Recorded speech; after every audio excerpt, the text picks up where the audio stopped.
ٹھیک ہے عمران صاحب آپ کی طرف آؤں گی. جو موجودہ صورتحال ہے افغانستان کی, آپ نے دیکھا کہ بہت سارے مبصرین اور بہت سارے ممالک ایسے ہیں جو پاکستان پہ الزام لگاتے ہوئے نظر آتے ہیں کہ جو اس کی صورتحال ہے اس کا ذمہ دار جو ہے وہ پاکستان ہے, یا آگے فیوچر میں جو کچھ بھی غلط ہوگا تو پاکستان اس کا اہم جو ہے کردار ہوگا اس فیوچر کو یا اس کام کو غلط کرنے کے لیے.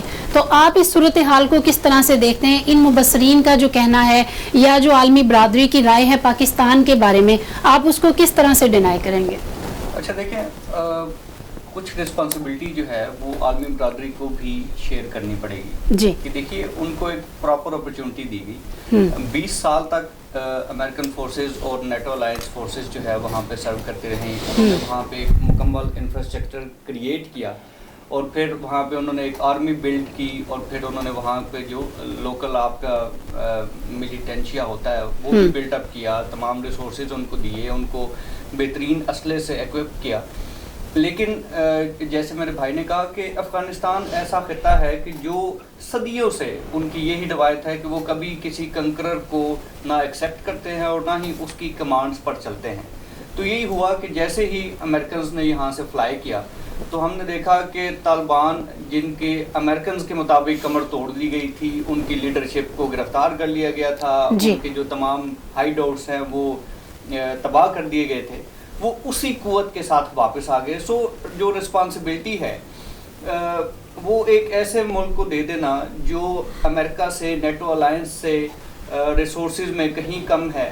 آپ نے دیکھا کہ وہاں پہ امریکہ نیٹو الائنس کے علاوہ بھارت اپنی پوری قوت کے ساتھ وہاں پہ موجود تھا, اور انہوں نے اپنی پوری کوشش کی کہ وہاں اس طرح سے پینیٹریٹ کر سکیں کہ اگر امریکہ وہاں سے جاتا بھی ہے تو ان کا جو ہولڈ ہے وہ برقرار رہے. لیکن ہم نے دیکھا کہ وہ تمام کوششیں جو ہیں بے سود ثابت ہوئی. ٹھیک ہے, افغانستان جو ہے وہ ایک انڈیپینڈنٹ قوم ہے, وہ کبھی کسی غاصب کو برداشت نہیں کرتے. تو یہی ہوا کہ وہ جو کاغذ کے اور ریت کے محل بنائے گئے تھے, وہ جیسے ہی امریکن فوج وہاں سے گئی تو وہ ریت کے محل جو ہے وہ ریت کے محل ہی ثابت ہوئی اور وہ ٹوٹ گئے. جی اور افغانیوں نے وہ جو ان کا ایک نیچرل سٹائل ہے انہوں نے اسی پہ عمل کرتے ہوئے اپنے لوگوں کو, اپنے جن کو وہ لیڈرشپ مانتے ہیں طالبان کو, انہوں نے ان کو دوبارہ سے وہاں پہ لا کے کھڑا کر دیا جہاں پہ شاید وہ 20 سال پہلے بھی نہیں تھے.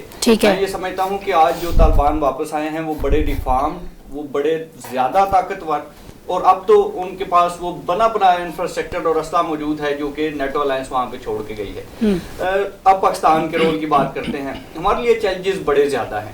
ہمارے لیے چیلنجز زیادہ اس لیے ہیں کہ ہم ڈائریکٹلی افیکٹ ہوتے ہیں. اگر وہاں پہ پیس ہوتا ہے تو پاکستان میں امن ہوتا ہے, اگر وہاں پہ کوئی خانہ جنگی ہوتی ہے تو اس کا ڈائریکٹ امپیکٹ جو ہے وہ پاکستان پہ پڑتا ہے, کہ اگر وہ ریفیوجیز کی صورت میں ہو, وہ یہاں پہ دہشت گردی کی صورت میں ہو, تو ہمارا رول ہمیشہ افغانستان کے ساتھ کنیکٹڈ رہتا ہے. تو اگر ہم یہ کہیں کہ ہماری جو اسٹیبلشمنٹ ہے یا جو ہمارے تھنک ٹینکس ہیں انہوں نے اس حوالے سے کوئی پالیسی نہیں بنانی, اور اب اگر طالبان واپس آئے ہیں تو ہم ان کو ویلکم نہیں کریں گے, تو وہ اب ایک آنکھیں بند کرنے والی بات ہے یا ریت میں سر دبانے والی بات ہے. کہ ہم ان کے ایسے ہمسائے ہیں کہ ہماری بہت بڑا بارڈر ان کے ساتھ شیئر ہوتا ہے, ہماری بہت بڑی کمیونٹی جو ہے, جو ہمارا سارا پشتون بیلٹ ہے وہ آدھا افغانستان میں رہتا ہے, آدھا یہاں پہ رہتا ہے, ہمارے وہاں پہ تعلق واسطے ہیں, ہماری رشتہ داریاں ہیں, تو ہم ان سے کٹ آف ہو کے رہ ہی نہیں سکتے. تو ہمارا رول ہمیشہ سے رہا ہے اور وہ ہمیشہ رہے گا. تو اب یہ بات کہ وہ رول پازیٹیو ہے یا نیگیٹو ہے وہ ہمارے ہمسائے ہیں. ہم نے ان سے اپنے اسٹریٹجک تعلقات بھی بنانے ہیں, ہم نے ان کے ساتھ اکنامکس کے حوالے سے جو تعلقات ہیں, اپنی اکانومی بھی ان کے ساتھ چلانی ہے.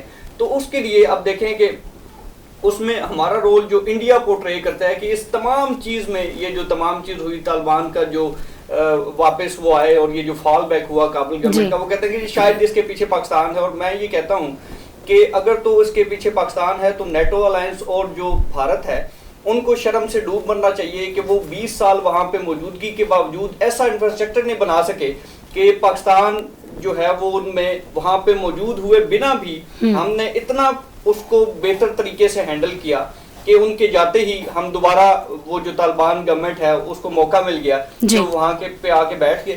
سو پاکستان کا رول ہمیشہ ہے, رہا ہے, رہے گا, اور یہ ہمیشہ پازیٹیو رول رہا ہے, کیونکہ ہم یہ سمجھتے ہیں کہ اگر وہاں پہ پیس اور اسٹیبلٹی ہوگی تو ہمارے ملک میں امن رہے گا.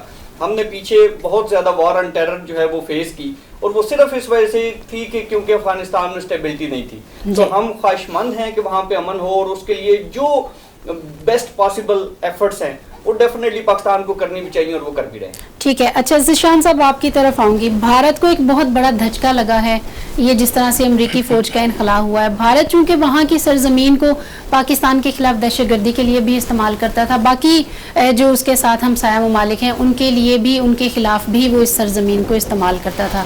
ابھی آپ بھارت کو آگے کس طرح سے دیکھ رہے ہیں؟ اس کا کیا فیوچر ہوگا؟ اس کی دہشت گردی کی جو کمپینز تھیں وہ افغانستان کے راستے سے ہوتی تھی، پاکستان کو بدنام کرنے کی کوشش بھی اسی طرح سے کی جاتی تھی. ابھی آگے بھارت کا کیا لائحہ عمل ہوگا؟ ابھی وہ اس کو کس طرح سے دیکھ رہے ہیں؟ آپ کو کیا لگتا ہے؟ بسم اللہ الرحمن الرحیم. شکریہ مس فرحانہ، آپ نے ہمیں موقع دیا.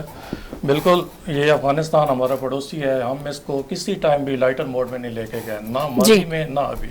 ماضی میں بھی جب یہاں پہ 9/11 کا واقعہ ہوا اس سے پہلے بھی ہمارے ان کے ساتھ بہت دوستانہ تعلقات تھے. ایون کہ ہمارے بارڈر اس کو فری ٹوٹلی پیسفل بارڈر کہا جاتا تھا. وہاں پہ جو ٹریڈنگ ہوتی تھی وہ بغیر کسی سمجھے کہ کسٹم ہچکچاہٹ کی ہوتی تھی، کیونکہ ان کے وسائل کم تھے.